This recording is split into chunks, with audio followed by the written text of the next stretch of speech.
been working on influential people across the globe to bring to my audience to inspire people.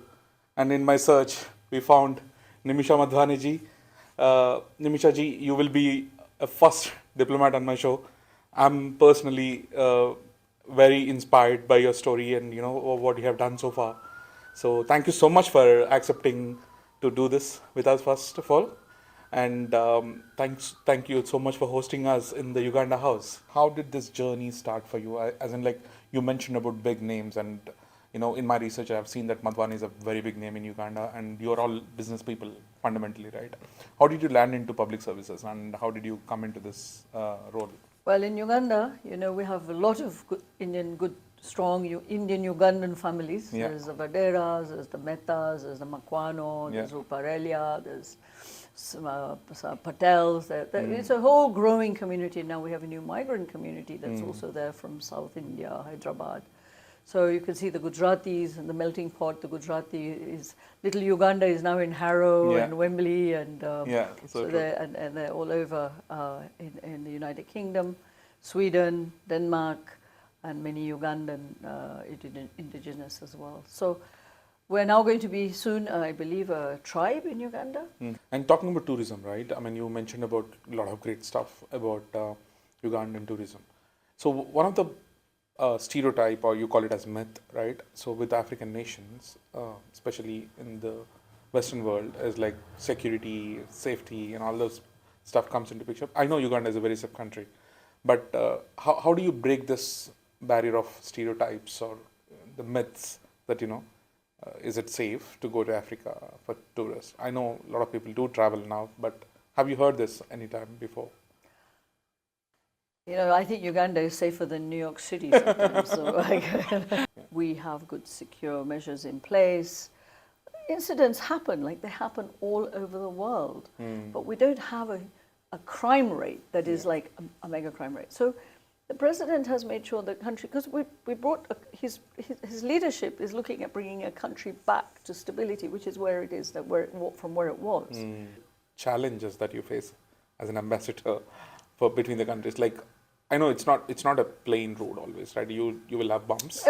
All of this is a challenge. So everything you do, competition is huge in the world today. Okay. And technology, I can speak this, and tomorrow my neighbors will say something else. Yeah. And then say, but then Ganesh, will say, well, should I go to Kenya, Uganda, Kenya? So you have to compete. Yeah. So I don't, and none of us, we have a good team here. We have visa officers here, we have immigration officers, we have a trade expert, we work with the diaspora, the Ugandans in the diaspora, who are our ambassadors out in the field. We try to embrace with everybody to make the small picture and the country, Uganda, of which I'm very, very proud to be a part of and represent and be a Ugandan. It's happened. You've spoken about the refugees back then. A lot of them moved here, and we recently met in the 50 years of British Ugandan community as well. So how is this community actually thinking about giving back to Uganda now? Are they willing to give it back to, or do they still have that scarf? I mean, the emotion that they have faced, the suffering from Uganda. Do they see it that way, or is it like more? How is that community looking at now, and how do you, as ambassador to the country or the High Commissioner of Uganda here in UK, what's your take on that, and how do you strengthen this relationship? I think there's a lot of you have to remember there's about 80,000 people who were expelled. Yeah. And they came to Leicester, Stansted, Leicester. Yeah. A lot of them are very successful people now. And they've done extremely well, yeah. And they're not going to relocate because that's your business now. Yeah. You've already relocated, you're not going to But they have a lot of passion for Uganda. You go to Leicester, you go to Wembley, you go to Harrow, you're going to eat mogo. What is mogo? Every East African knows mohogo. Mogo is cassava. You want matoki? What is matoki? Matoki is our green plantain. If you're from East Africa, you know that. And they serve it. Maru's bhajias. What is Maru's bhajias? It's an East African, it's a Kenyan origin. It's the best bhajia in the world. But people have it here in restaurants. You go to Bobby's in Leicester, that is Dharmesh Lakhani, Sanjay Foods, Atul Lakhani. One more area that everyone talks about is the automation, technology, AI, all that stuff.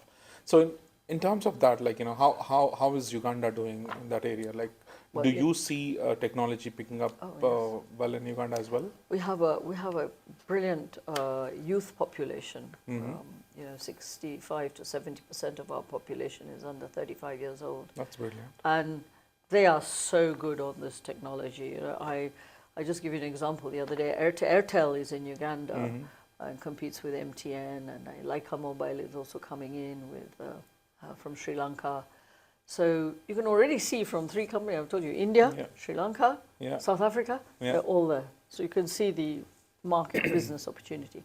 Anyway, my phone, when I landed in Uganda, wasn't picking up the signal. I went to this Airtel agent, and he opened my phone. A young guy, he must have been 20 years old. And he just tuck, tuck, tuck, tuck, tuck, tuck, and within, 5 minutes, the thing was working. I had no issue, I was sitting there struggling with it, So, no, in terms of IT, technology, and huge scope for artificial intelligence. But, artificial intelligence and IT, you've got to make sure you have your infrastructure. That's if you don't have stable electricity, how are we going to cope? For Uganda, we host 1.4 million refugees. All right? Our policy is a very open door policy. But the area needs developing. They're part of Uganda now. They're part of our local government. They are part of our government budget. Okay? So you've got to have infrastructure in place. In businesses, where you employ people, where you create housing, the electricity has to be stable. So agricultural, waste, biomass, hydro. These are all things that we're doing now in Uganda. Very soon, I think Uganda will have 1,500 to 2,000 megawatts of power. So what's the theme there? Like, well, what did make it happen? Yeah. Well, leadership, vision. Today we have strengthened the army. Our army is one of the strongest armies in Africa, which is helping with the British and the Americans in Somalia. We have problems within the Great Lakes region, so we're an island. Again, we are trying to support the different peace and stability moves in our region, and we focus in our area. You got to look at your own space. So I understand from you in terms of time. I'm sure I'm watching your time. So how is like, if you have to come back and speak to other country communities here, you mentioned you have Ugandan community relationships. So what do you do to connect with the Ugandan communities, and do you actually hear from them a lot to come back to the country? Or, like, when I say come back to the country, not really physically, but bringing it. No, we work very closely with the diaspora. We want the diaspora to come to Uganda to invest their money there, and to visit. If they don't want to invest, they come with their families, show the roots, just like the Ugandan Asians are doing. They're showing their family their roots and coming. Some get interested and stay, like Dr. Nick Kotecha. He came and he put up a factory. A lot of us have gone back, with it. So I think we're a very unique country, actually. Any last words for the business people, especially because a lot of my audience are Indian business people. So all of you, आना है आ जाओ गुजराती थे आओ इधर all your money is safe. If you speak some Swahili, kuja naonana sisi upesi. In English, I'll say, okay, come. You won't have a regret. Your money is safe. We have, your 30% returns on investment, because in business that's what you want to see. You can negotiate a 10-year tax break depending on what project you do. So come and explore Uganda, heaven on earth, gifted by nature, a pearl of Africa, and part of the Commonwealth. We are chairman of the non-aligned movement, G77 plus China, the voice of Africa, good leadership with President Yoweri Kaguta Museveni and the government and the people of Uganda. And you keep, you know, they say that once you come and taste the waters of the River Nile, you keep coming back for more. So those of you who haven't been, come and try. And those of you who have already been, bring your friends, come and have a holiday, and keep coming back. You have one